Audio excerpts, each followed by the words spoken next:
할렐루야. 오늘 목요일 아침 기도의 본문 말씀은 창세기 25장 19절부터 이제 마지막 절까지 있는 내용입니다. 처음 19절에 보니까 아브라함의 아들 이삭의 족보는 이러하니라라고 해서 이제 아브라함 이야기는 이제 다 끝이 나고 그 다음 자손 이제 이삭의 이야기가 이어지게 됩니다. 이 이삭의 이야기 또 아브라함의 이야기도 마찬가지고 그 다음에 나중에 야곱의 이야기에서도 마찬가지고 다 지금 불임의 문제로 이야기가 다 시작이 되고 있는 것을 보게 됩니다. 아브라함도 그 가장 큰 주제가 그 불임의 문제가 있는 사라가 어떻게 생명을 잉태하게 되는가, 믿음으로 잉태하게 된다 하는 그 이야기가 나왔죠. 그리고 또 이 이삭의 아내 리브가도 또 지금 또 불임의 문제를 가지고 있으면서 60세에 아들을 낳았다니까 20년 동안 이제 고생하는 것을 보게 되죠. 나중에 야곱의 아내도 이 라헬도 그 애를 낳지 못하다가 기도하고 하여튼 가정에 분란이 일어나고 이렇게 하다가 마침내 아이를 낳게 되는 그런 일들이 있죠. 또 한나도 보면 이제 사무엘이라고 하는 새로운 시대를 열어가는 그 과정에서 또 제일 처음 나오는 이야기가 불임의 문제가 그 모든 키워드가 되는 것을 보게 됩니다. 이렇게 다 믿음의 족장들이 이 불임의 문제로 이렇게 고통하는 것. 그런데 어떻게 애를 낳게 됩니까? 기도하니까 또 믿음으로 하나님의 은혜로 자녀를 낳게 되는 거죠. 뭐 다른 그 육신의 자녀들은 그냥 애 낳는 문제가 없는데 그냥 본인 나도 애를 잘 낳고 뭐 다른 사람들은 애를 낳는 문제가 없는데 이 믿음의 족장들에게만 이런 불임의 문제가 있는 것은 이 영적으로는 나중에 이세 그 믿음의 족장들이 다 기도하고 하나님의 은혜로 기적적으로 아이를 낳지 않습니까? 결국 이건 다 마리아가 예수님을 처녀의 몸으로 잉태할 때 그것도 다 기적으로 이루어지는 것 아닙니까? 그러니까 예수님의 오심을 예비하는 그런 사건적인 그런 의미가 있다라고 이렇게 생각을 우리가 할 수가 있습니다. 예수님의 오심 메시아가 앞에서도 기적으로 다 나은 것처럼 이 마리아도 기적으로 이렇게 하나님의 섭리 가운데 성령으로 동정녀 마리아에서 예수님이 잉태하셨다는 것을 이제 보여주기 위한 그런 과정이 아니겠나 이렇게 우리가 생각해 볼 수가 있습니다. 또 하나는 이 믿음의 족장들은 육신의 족장들은 기도하지 않아도 아이를 낳지만 육신의 이 믿음의 삶을 살아가는 우리에게는 아무것 하나도 그저 되는 것이 없고 오직 기적과 은혜로만 우리가 살아갈 수 있다 하는 것을 보여주게 됩니다. 오늘 여기에 보면 이삭도 그의 아내가 임신하지 못하므로 그를 위하여 여호와께 간구하매 여호와께서 그의 간구를 들으셨으므로 이렇게 되어 있는데 이 간구하다라고 하는 이 히브리어를 이제 나중에 헬라어로 또 이렇게 해서 나온 이제 우리 신약은 전부 다 헬라어죠. 근데 구약을 헬라어로 번역한 그 책이 있습니다. 왜냐하면 이제 구약은 다 히브리어로 적어져 있으니까 이건 유대인들만 읽을 수 있는 거죠. 근데 복음이 나중에 바울을 통해 가지고 유럽으로 다 건너가면 그 당시에 언어는 헬라어잖아요. 그러니까 유대인들만 히브리어를 읽을 수 있지 밖에 있는 사람들은 히브리어를 못 읽으니까 그거를 이제 히브리어를 헬라어로 그 당시 헬라어로 번역을 이렇게 한 책이 이제 뭐 70인역이다라고 하는 게 있거든요. 거기에 보면 이 강구하메라고 하는 이 단어를 미완료 가구로 이렇게 진행형으로 이렇게 번역을 해 놓았습니다. 그러니까 이 이삭이 한 번만 기도한 것이 아니라 어느 날 아이고 기도 한번 해야 되겠다 해서 그냥 기도하니까 애가 그냥 생기고 이런 게 아니라 20여 년 동안 이렇게 이렇게 고난을 당하면서 그 문제를 가지고 계속해서 기도하고 오랜 기도를 간구하는 기도를 계속해서 드렸다는 것을 알 수가 있습니다. 그러하였더니 이제 리브가가 이제 상둥이를 임신하게 되는 그런 과정이 있는 것입니다. 그러니까 우리 신자들은 생명 낳는 것뿐만 아니라 모든 작은 일 하나도 오직 기도와 기적을 통해서 하나님의 은혜로서 일이 되어진다 하는 것을 우리가 이 믿음의 족장들을 통해서 우리가 알 수가 있는 거죠. 그래서 우리도 어떤 일이든지 다 기도로만 열매 맺어질 수 있는 그런 인생이다. 우리 힘을 의지해서는 안 되는 것입니다. 야곱은 복을 받으려고 자기 힘을 얼마나 의지합니까? 어찌하든지 형을 속여서라도 해가지고 장자권을 빼앗고 이래가지고 복을 받으려고 합니다. 그러니까 마지막 그 인생을 돌아보면서 내가 험한 인생을 살았다고 하지 않습니까? 그러나 하나님을 의지하고 믿음으로 기도하고 나아가면 하나님께서 길을 예비하셔서 평안한 길을 걸어가게 하는 것입니다. 마지막 야곱이 자기 힘으로 어찌하든지 복을 맞이하려고, 복을 얻으려고 하다가 고생해가지고 이제 생명의 위협을 느껴가지고 다시 고향으로 돌아오다가 에서를 만나가지고 마지막에 다시 어떻게 합니까? 다시 야복강에서 기도하고 살려주십시오. 오직 이제 주님만 의지합니다. 주님만 바라보기 시작합니다라고 해서 야복강에서 하나님 앞에 기도하기 시작하므로 다시 하나님께서 역사하셔가지고 에서의 마음을 녹이고 생명을 얻게 되는 그런 과정들도 일어나게 되죠. 그래서 우리 신자들은 모든 일 하나하나가 오직 오직 기도함으로만 우리가 열매를 맺을 수 있는 그런 인생이다 하는 것을 알고, 우리 인간적인 노력을 하기 전에 먼저 하나님 앞에 나와서 매일매일 기도하고 간구하여야 될 것입니다. 이렇게 아침에 나와서 매일매일 멈추지 아니하고 날마다 기도하면서 살아가는 것이 이게 특별한 일이 아니라 우리 모든 신자들은 꼭 해야 될 일이다 하는 것을 우리가 볼 수가 있습니다. 또 이 간구함이라고 하는 이 단어는 이제 특별한 이런 단어인데, 기도하는 것하고 간구하는 것은 일이 다르죠. 이 간구한다는 말은 이 기도함에가 아니고 여호와께 여호와께 간구함에 간절히 구했다는 거죠. 특정한 목적을 가지고 특정한 시간 안에 간구하는 것입니다. 빌립보서 4장 6절에 보면 오직 모든 일에 기도와 간구로라고 되어 있죠. 기도는 프로슈코마이고 간구로는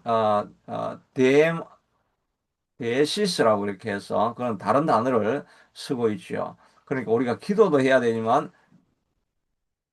때로는 어떤 목적을 가지고 간절히 간구하는 이런 두 가지 기도를 우리가 같이 사용해야 됩니다. 그러니까 우리가 아침에 나와서 하는 이런 매일매일 하는 기도도 있지만은 특정한 사건이 일어났을 때 그 문제를 가지고 정말 집중해서 시간을 정하고 간절히 간구하는 그런 것들을 통해서 오직 모든 일의 기도와 간구로 너희 구할 것을 감사함으로 아뢰라. 그러면 하나님의 모든 지각이 되는 하나님의 평강이 그리스도 예수 안에서 내 마음과 생각을 지키시라고 했는데, 염려근심이 아무것도 염려하지 말고 오직 모든 일에 기도와 간구로 그렇게 했죠. 살아가다가 염려가 있고 걱정이 있을 때, 그런 일이 생길 때 기도와 간구를 해야 되는 것입니다. 집에 물난리가 나고 막 집에 그 인생 기초가 흔들리고 막 이런 일이 있다고 한다면 우리가 해야 될 일은 간절히 간구하는 일이 있어야 할 것입니다. 저희 집안에도 저희 집도 지금 또 자녀들 뭐 결혼 문제도 있고 이런 문제를 가지고 특별한 일들이 일어날 때는 어떻게 해야 되겠습니까? 더욱더 기도와 간구하는 이 간구하는 기도, 목적을 가지고 하는 이런 기도를 통해서만 우리가 삶의 열매가 맺혀지게 되는 것이죠. 우리 살아가면서 열매는 어느 것 하나도 그냥 우리 인간적인 노력만으로 이루어지지 않는 게 우리 그 신자의 삶입니다. 에스는 태어날 때부터 사냥꾼 기질이 있어가지고 사냥을 잘하고 근육도 개발되어 있고 아주 민첩하고 하는 이 육체적인 게 잘 되어 있으니까 밖에 나가면 그냥 자기가 뭐 사냥해가지고 먹고 살고 아무 걱정이 없습니다. 또 그걸 가지고 또 아버지에게 대접해서 사랑도 받고 뭐 자기 혼자 힘으로 잘 살 수 있는 사람입니다. 그런데 그 에스를 택하지 아니하고 하나님께서 야곱을 택해서 믿음의 족장으로 세우신 것은 우리는 세상을 이길 수 있는 힘이 없는 존재입니다. 우리는 오직 기도하고 하나님 앞에 간구함으로만 살아갈 수 있는 그런 존재로 하나님께서 우리를 부르신 것이지요. 고린도전서 1장 26절에도 보니까 형제들아 너희를 부르심을 보라. 육체를 따라 지혜로운 자가 많지 아니하며 능한 자가 많지 아니하며 문벌자온 자가 많지 아니하다. 이렇게 하신 이유는 하나님 이런 사람을 부른 이유는 하나님께서 세상에 미련한 것을 택하사 지혜 있는 자들을 부끄럽게 하시려고 세상에 약한 것들을 택하사 강한 것들을 부끄럽게 하시며 천한 것들과 멸시받는 것들을 택하사 있는 것들을 피하려 하시나니 아무 육체도 하나님 앞에서 자랑하지 못하게 하려 함이니라. 우리가 우리의 능력이 있어가지고 뭐 일을 이루면 역시 내가 능력이 있고 내가 무엇이든지 할 수 있는 그런 존재다라고 하는 자기 자랑이 가득하겠죠. 그런데 하나님께서 우리를 연약한 자들, 미련한 자들, 능력이 없는 자들 이런 자들을 불러가지고 세상을 부끄럽게 하기 위해서 우리를 하나님께서 세우시고 있다 하는 것을 알 수가 있습니다. 그러나 이렇다고 해서 우리 모든 신자들은 뭐 미련한 자, 가난한 자 이런 자들만 부르는 게 아니라 부자도 부르고 권세 있는 자들도 다 부릅니다. 그런데 그런 사람들 결과적으로 그 사람들도 가장 한계 상황으로 떨어지게 만들어져 가지고 거기에서 기도함으로 하나님의 은혜로 어떤 일을 이루게 만들어 가시는 거죠. 그래서 그 사람들도 부자들도 자랑할 것이 없다라고 고백을 하게 만들어 가시는 것입니다. 내가 뭐 다른 권세는 있고 뭐 재물은 있을지 모르지만 건강이나 이런 것들은 인간의 힘으로 할 수가 없는 거죠. 불임의 문제도 인간의 힘으로 할 수 없는 그런 일들을 하나님 앞에 고백함으로 만들어 가지고 믿음의 사람들은 누구나 다 우리 자랑으로 내 힘으로 되어진 것이 아니라 오직 하나님의 은혜로 된 것입니다라고 하는 그런 고백을 할 수 있는 사람으로 밖에 없는 사람으로 만들어 간다는 것입니다.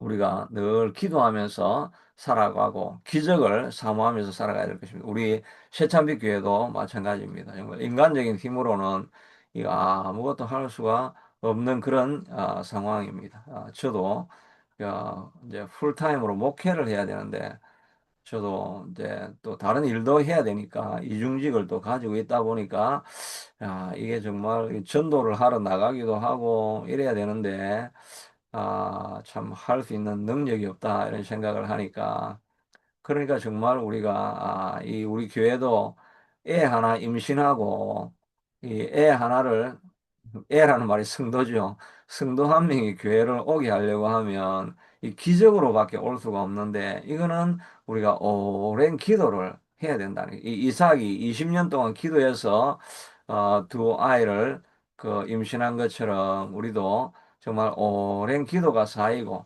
하나님의 기적과 하나님의 오직 은혜로만 이 교회가 사람들이 모일 수 있는 교회다 하는 생각을 이렇게 다시 한번 해보게 되면서 참 많은 기도가 쌓여야 되겠다. 그리고 이 인간의 힘으로는 할 수 없는 그런 상황, 환경이라도 그러나 우리는 기도로만 되는 것이니까 기적을 여전히 우리가 절망하지 말고 어, 기적을 사모하면서 기다리고 기도할 때, 간구할 때 하나님께서 보내주는 사람이 있을 것이다. 이런 생각을 또 가져보게 됩니다. 우리는 오직 기도로만 살아갈 수 있는 사람입니다. 23절에 보니까 여호와께서 그에게 이르시되 두 국민이 내 태중에 있구나. 두 민족이 내 복중에서부터 나누이라. 이 족속이 저 족속보다 강하였고 큰 자가 어린 자를 섬기리라 하셨더라.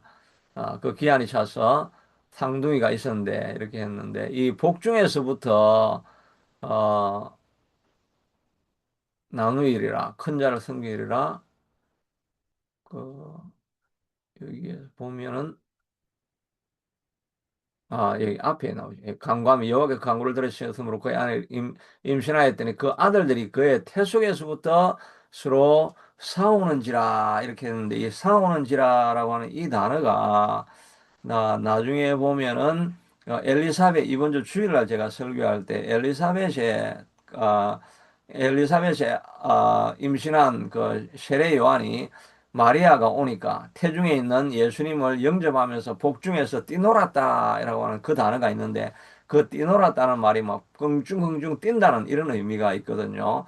그 단어하고 서로 싸우는지라는 이 단어가 지금 같은 단어입니다. 원래 히브리어 단어는 아주 싸우고 강하게 싸우는데 아주 뼈가 부러질 정도로 싸운다는 이런 의미가 들어가 있는 것입니다. 그러니까 완전 전쟁이 일어난 거죠. 뭐 가볍게 그 복중에 있으면서 가볍게 그냥 터치하는 이런 정도가 아니라 하여튼 그 상징하는 의미가 뼈가 부스러질 정도로 막 격렬하게 싸우다는 이런 의미가 들어가 있는 것입니다. 그러니까 이 믿음의 조상 이 야곱은 태어날 때부터 복중에서부터 이 에스와 싸우고 세상의 육적인 사람하고 끊임없이 싸우게 되는 그런 갈등이 일어나는 존재다 하는 그 의미가 그 안에 들어가 있는 것입니다. 앞에서는 이스마엘이 이제 떠나가라고 할 때 아브라함이 다 떠나보니까 이스마엘은 그 남쪽 가나안 땅 경계와 붙어 살고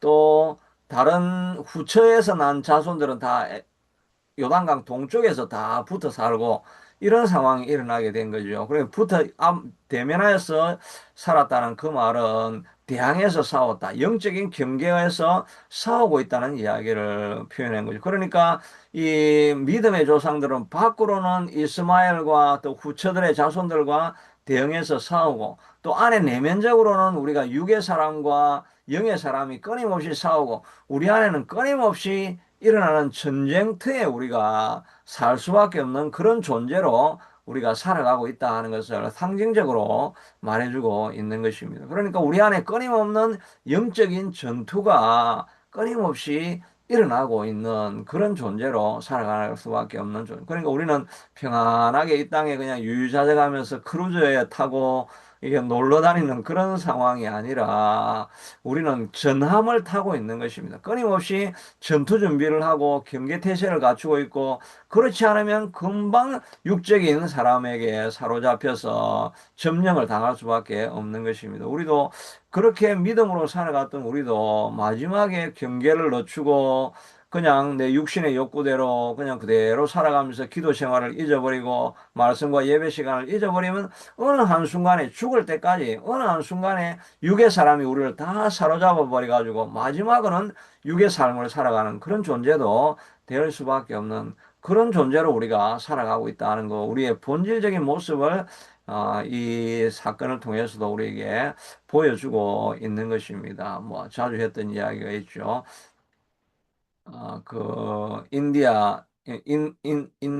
인디안들의 그 우화 가운데 그런 게 있다고. 우리 안에 검은 늑대가 있고, 이제 손자에게 늘 해주는 이야기가 우리 안에 검은 늑대가 있고, 또 흰 늑대가 있는데, 우리 안에 이 두 늑대가 싸우면 누가 이기겠느냐. 그리고 할아버지가 하는 이야기, 너가 먹이를 많이 주는 늑대가 이긴다.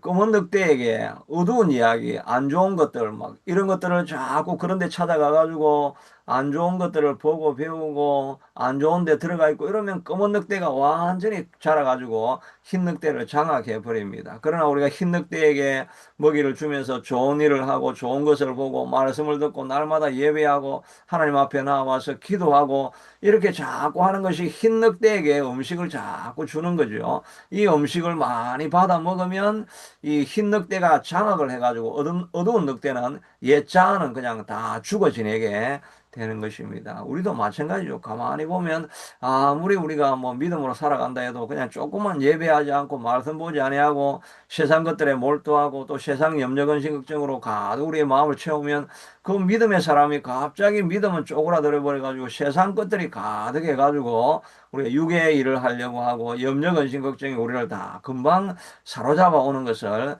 보게 되는 것입니다. 그러니까 우리는 본질적으로 이 에스와 또 이스마엘과 싸우는 존재로 우리가 살아가고 있기 때문에 외부의 염려, 근심, 걱정, 내 내면의 육적인 싸움, 이런 싸움들이 끊임없이 일어나는 것을 보고 이 싸움터에서 이길 때까지 바울이 말한 것처럼 나의 달려갈 길을 마치고 나의 믿음을 지키고 이 선한 싸움을 끝까지 싸우고 이렇게 나아가 죽을 때까지 이 싸움을 하면서 나아가고 있어야 우리가 넘어지지 않는 이 자전거와 같은 타고 가는 인생이라는 우리의 생각을 가지고 우리가 날마다 영적인 전투를 멈추지 않고 나아가서 열매 맺을 수 있는 우리가 될 수 있게 되기를 축복합니다. 우리는 본질적으로 열매 맺을 때 불임의 문제를 가지고 기적으로만 자녀를 낳을 수 있는 존재가 아닙니까? 기도하지 않으면, 하나님의 은혜가 없으면, 하나님의 기적이 없으면 우리가 아무 일도 할 수 없는 존재지만, 그러나 하나님께서 우리를 불가능한 상황 속에서 기적을 보게 하시고 기적으로 우리의 삶을 승리하게 만들어 주시는 분이 우리 하나님이시다 하는 것을 믿고, 또 우리가 영적인 전쟁터에 살아가고 있다는 것을 알고 날마다 끼어서 우는 사자와 같이 두루삼키를 자를 찾고 다니고 있는 이 사단의 대적을 이기고 승리하여서 어떤 자리에서도 넘어지지 아니하고 일어나서 아름다운 열매를 맺는 우리가 될 수 있게 되기를 축복합니다. 고마우신 하나님 감사합니다. 그렇습니다. 우리는 하나님 끊임없이 이 열매 맺는 일은 하나님이 주시는 기적 외에는 우리가 열매 맺을 수 없는 존재로 살아갑니다. 하나님의 은혜 없이는 우리가 하나님 열매 맺을 수 없는 존재인 것인 줄로 알고 우리 힘으로 열매 맺으려고 하지 말고 주님 앞에 기적을 간구하며 도우심을 간구하며 은혜를 간구하며 살아가는 인생이 되게 하시고 이 영적인 전투에서 끊임없이 우리가 기도함으로 말미암아 승리하여서 아름다운 열매 맺을 수 있는 우리가 다 될 수 있게 축복하여 주시옵소서. 예수님 이름으로 기도드리옵나이다. 아멘. 계속해서 기도하겠습니다. 고마우신 하나님, 그렇습니다. 우리가 기적 없이는, 하나님이 베풀어 주시는 기적 없이는 우리가 아무런 열매도 맺을 수가 없습니다. 인간적인 눈으로 보면 어떤 열매도 맺을 수 없는 모습입니다. 아버지 하나님, 그러나 하나님이 주시는 기적을 의지하고 기도하고 간구하였더니 하나님께서 내 생명을 잉태하게 하는 것처럼 주신 것처럼 하나님이 세상 믿기에도 오직 기도와 간구로 하나님의 주시는 기적으로만 하나님 우리가 열매 맺을 수 있는 교회인 것을 알게 하여 주시고 교회의 삶도 하나님이 오직 야곱이 아버지의 야곱강으로 나와서 다시 기도할 때 교회의 인생의 변화가 일어난 것처럼 하나님 기도할 때만 하나님이여 아버지 하나님 열매를 맺고 삶을 얻을 수 있는